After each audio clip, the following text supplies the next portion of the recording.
Fala, meu povo, tudo bom com vocês? Eu decidi abrir essa discussão aqui nesse vídeo no YouTube, essa discussão que você acabou de ler no título do vídeo e que também pode ter te chamado a atenção por conta da capa, porque tá rolando muito comentário solto na internet.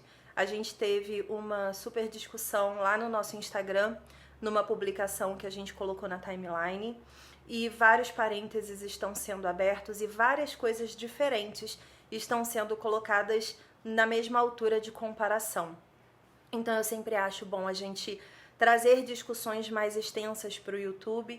Eu acho que a gente consegue atingir muito mais pessoas aqui, principalmente pessoas que estão dispostas a ouvir e a entender pontos de vistas, mesmo que não concorde com eles, que essa é a grande questão do mundo. Conversar, discutir, dialogar para que a gente evolua junto, mesmo que não sejamos todos zumbis pensando igual e tendo a mesma ideologia e o mesmo ponto de vista. Então, roda a vinheta e bora ver todas as camadas dessa grande discussão.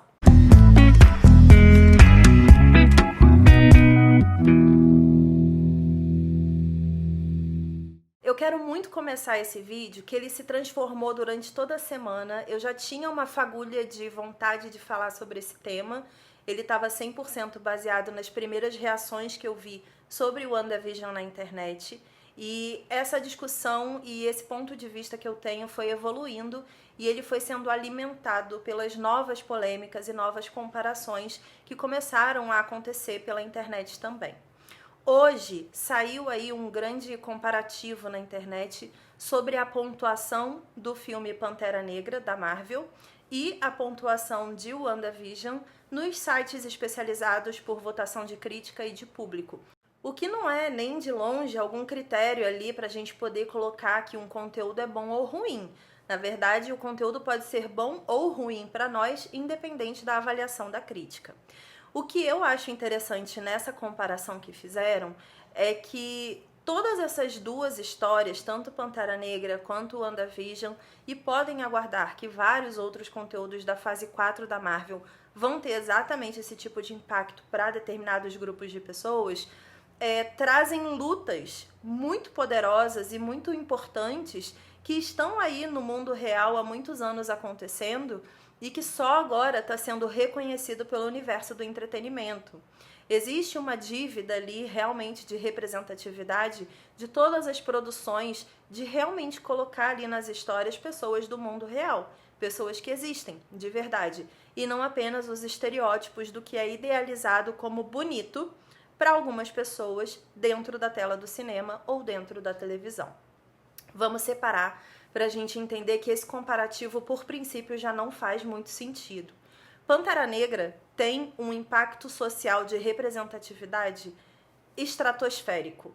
Pela primeira vez, a gente tinha ali um filme da Marvel, que é um dos maiores estúdios de cinema do mundo, que tem uma das maiores bilheterias do mundo, com um elenco praticamente 100% de pessoas negras, que se passa na África, dentro de um ambiente africano extremamente fechado, é uma comunidade, traz a cultura, traz o estereótipo que muita gente tinha construído na sua mente, sendo desconstruído durante a narrativa, sendo desconstruído pelos seus personagens, traz o figurino, traz um respeito à ancestralidade, ou seja, os impactos, a força e a importância de Pantera Negra são incomparáveis com absolutamente qualquer obra.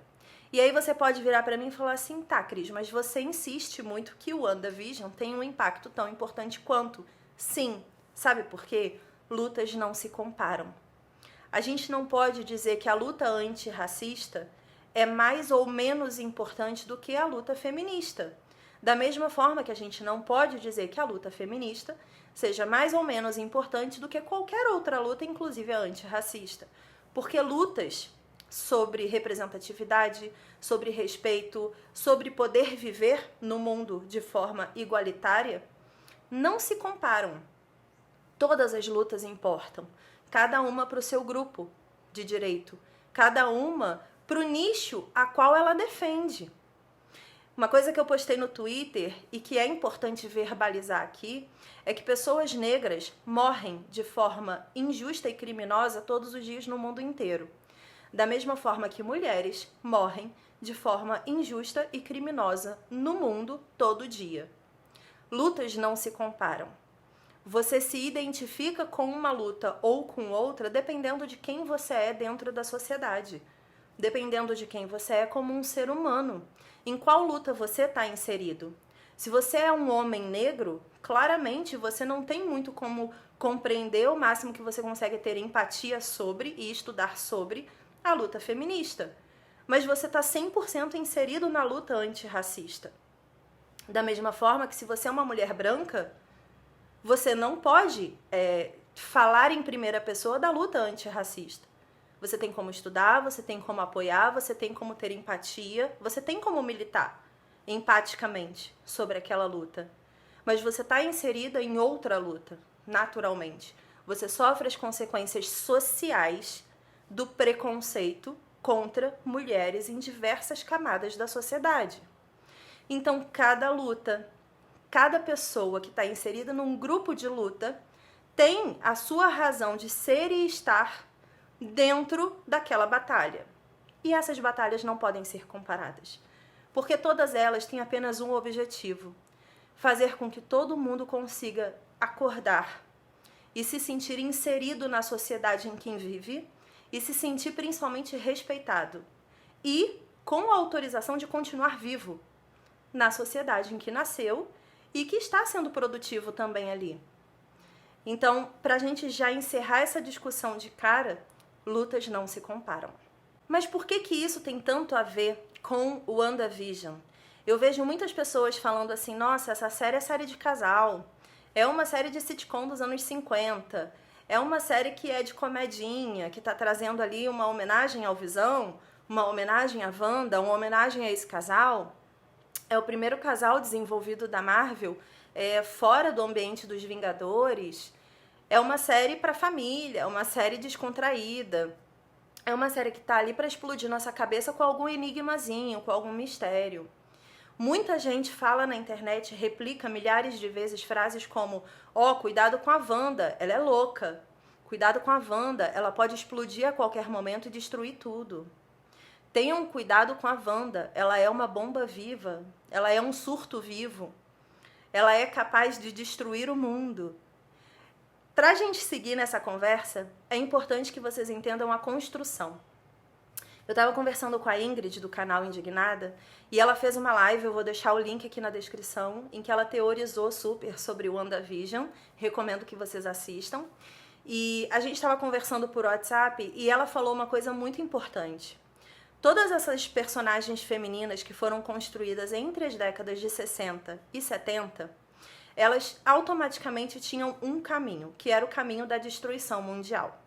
Eu vou trazer aqui 2 exemplos, como por exemplo a Fênix Negra, que nasceu dos X-Men, a Jean Grey, né, na verdade. Ela surgiu pela primeira vez nos quadrinhos em 1963, e a Wanda, Feiticeira Escarlate, curiosamente apareceu em 1964.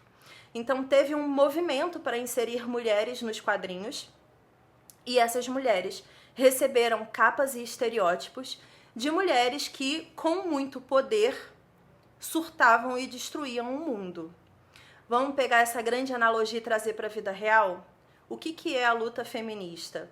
É você virar para o mundo que é 100%, né, com uma base patriarcal, e falar assim, olha, se eu que sou mulher assumir um cargo de liderança numa empresa, eu vou ter inteligência emocional para lidar com o cargo que eu estou assumindo.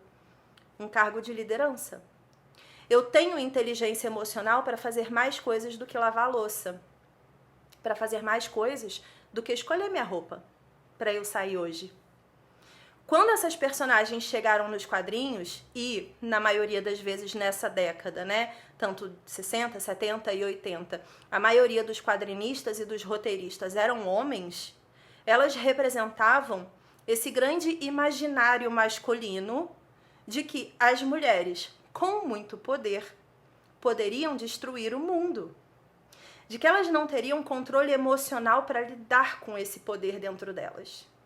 E que, naturalmente, a consequência única seria dizimar a Terra. Esse estereótipo, ele é muito trabalhado na literatura. Ele é trabalhado na literatura até hoje, inclusive. E ele tá errado. Ele tá errado porque ele propaga uma imagem de que uma personagem feminina não pode jamais ter muito poder.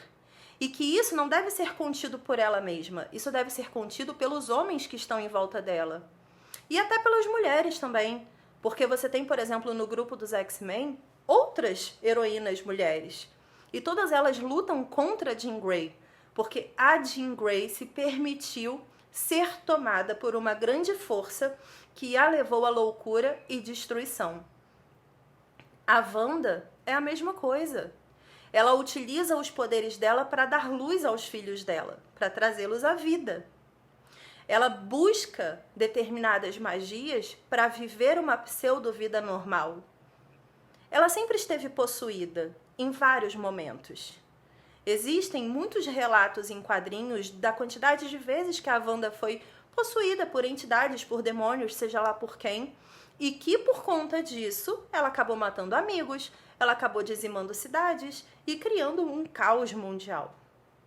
Mas isso nunca representou que a Wanda era louca ou que ela era uma mulher surtada dentro das suas próprias histórias. Então, da mesma forma que Pantera Negra trouxe à luz para a mente de muitas pessoas de que o Pantera Negra, ele não era apenas um membro dos Vingadores, aquele cara que era rico lá da África, que foi convidado para entrar aqui nos Vingadores porque ele tinha ali um certo charme, uma certa roupa interessante, uma certa tecnologia maneira, um certo fundo financeiro absurdamente alto. Ele não era só um cara dos Vingadores. Ele é muito importante. Dentro da sua história, dentro da sua narrativa, ele é um rei. Ele tem um valor social gigantesco e ele tem um impacto social na vida atual, no tempo contemporâneo, também gigantesco. Os cachorros estão latindo. Da mesma forma que a Wanda, e eu posso até trazer a Jean Grey de novo aqui para essa discussão, não são apenas mulheres surtadas que em algum momento destruíram o mundo. Elas são mulheres muito poderosas, talvez uma das mais poderosas dos seus quadrinhos e dos seus grupos de super-heróis com quem elas trabalharam. E, portanto, temidas. Só que as novas histórias, e a fase 4 da Marvel vai trabalhar muito isso, vão trazer a desmistificação de estereótipos criados completamente distorcidos nos quadrinhos e que levaram muitas pessoas a idealizar essas mulheres como loucas, como surtadas, como neuróticas, como explosivas, como bombas relógio capazes de destruir o mundo, como mulheres incapazes de conter qualquer tipo de poder acima do normal por não saber lidar com aquilo emocionalmente falando. Tanto que é muito simples você olhar a Jean Grey e a Wanda e entender que perdas amorosas fazem com que elas surtem. Porque elas não sabem lidar com o emocional dentro delas. Todos esses estereótipos foram construídos ao longo dos anos. E nesse momento, tanto a Marvel quanto diversos outros estúdios estão tentando desmistificar essas personagens que em algum momento foram colocadas em público através de um ponto de vista masculino e completamente errado. Eu vi alguns comentários na internet assim: eu acho muito cedo dizer que o WandaVision, com apenas 2 episódios, tem um impacto social tão grande quanto Pantera Negra. Precisamos ver mais da história para entender aonde eles querem chegar, para aí sim avaliar/julgar se é uma história que merece ter essa avaliação. É engraçado isso, porque eu lembro que quando soltaram a primeira imagem de divulgação de Pantera Negra, já era uma grande revolução para a luta antirracista. É engraçado que quando saiu o trailer de Pantera Negra, que foi a primeira vez que as pessoas ouviram Wakanda Forever, já era uma representatividade digna de respeito de toda a comunidade nerd, de toda a comunidade cinéfila, de toda a comunidade de críticos de cinema, de toda a comunidade comum, que não trabalha com cinema, mas que paga para ver cinema. É engraçado como as pessoas escolhem as suas lutas, principalmente escolhem as lutas pelas quais elas querem estar ali na frente de batalha defendendo. Eu acho curioso que a luta feminista tem que ser só da mulher, né? A luta feminista é mimimi. A luta feminista tenta destruir os homens na cabeça de muita gente. Quando, na verdade, você falar que ramificações e vertentes de uma ideologia podem seguir qualquer caminho. Mas, na essência, o feminismo pede que a gente possa viver, como eu sempre falo. Que a gente possa sair de casa sem o medo de ser abusada fisicamente ou psicologicamente. Que a gente possa dizer o que a gente pensa sem que alguém fale, calma, sem a gente nem estar nervosa. Que a gente possa dizer que não concorda com alguma coisa e aquilo ali não tenha sido um surto de uma mulher na TPM. Que a gente possa dizer que não está feliz e as pessoas não entendam isso como, sei lá, um descontrole emocional. Afinal de contas, hormônios. A luta feminista é muito questionada. E eu entendo que ela seja. E eu não acho que nem tão cedo a gente vai alcançar um nível de esclarecimento social em que todo mundo compreenda que a mulher quer nascer, crescer, evoluir, morrer como homem. Eu entendo. Agora, você levar isso para um nível em que você precisa ver uma temporada inteira de uma série, para só no final dela, você, homem, avaliar se ela realmente se encaixa como um conteúdo de impacto social ou não, é brincar com a luta feminista, né? Então, assim, Jean Grey, Wanda, e a gente pode ficar aqui meia hora fazendo uma lista de heroínas ou de personagens femininas que foram levadas ao surto psicótico por conta de um superpoder, ou de um supercargo, ou de uma superliderança. Todas elas são representações masculinas do poder feminino. E o poder feminino não é maior do que o poder masculino. Ele é igual, somos iguais, né? Somos iguais. Geneticamente, psicologicamente, temos nossas diferenças, claro, porque somos seres diferentes, mas na essência a gente veio do mesmo lugar. Então é curioso, né, que a luta feminista precise passar por tantas provas, por tantos questionamentos, por tantas análises, por tantas avaliações, antes de ser aceita pela própria sociedade. Então, não. A gente não vai comparar Pantera Negra com WandaVision. Não. A gente não vai comparar a luta antirracista com a luta feminista. Não. A gente não vai aceitar que homem nenhum olhe para a importância de WandaVision e diga que é uma sériezinha de casal sem graça que não tem impacto nenhum. Pode não ter sido uma série de entretenimento boa o suficiente para você, mas você não tem o direito de desmerecer a importância que essa série tem para milhares de mulheres no mundo inteiro. O áudio mudou um pouquinho porque eu tive que tirar o microfone e botar a bateria aqui. Eu quero finalizar esse vídeo dizendo que ele não é feito para homens, ele é feito para pessoas. Pessoas que em algum momento das suas vidas se viram comparando lutas e dizendo que uma luta seja mais ou menos importante do que a outra. Uma coisa que é importante a gente saber, e aí 100% da humanidade deveria entender isso, é que nós, cada um de nós, estamos inseridos dentro de uma realidade muito específica, que é a realidade da nossa existência. No nosso entorno, existem diversas pessoas com outras realidades, com as suas próprias existências. Se você amplia isso para o mundo, o alcance é absurdo para a quantidade de existências e possibilidades e experiências íntimas de cada um. Ninguém no mundo tem qualquer tipo de direito de interferir com julgamentos na existência do outro. É grande desse jeito. O que a gente está pedindo é: posso viver? Só sem ter medo de morrer a qualquer momento. Mas o fim do túnel, aquele lugar ali para onde a gente está indo, o fim do arco-íris, eu acho melhor do que o fim do túnel, é: eu posso existir, como eu estou pedindo desde o começo, mas além disso, ter a sua empatia com a minha existência por quem eu sou? Sei lá, você entender que eu sou eu e minha vida é minha e que dentro dela existe toda uma existência? Empatia é só o que a gente está pedindo. Obrigada a todo mundo que assistiu até aqui. Beijos e até a próxima. Tchau!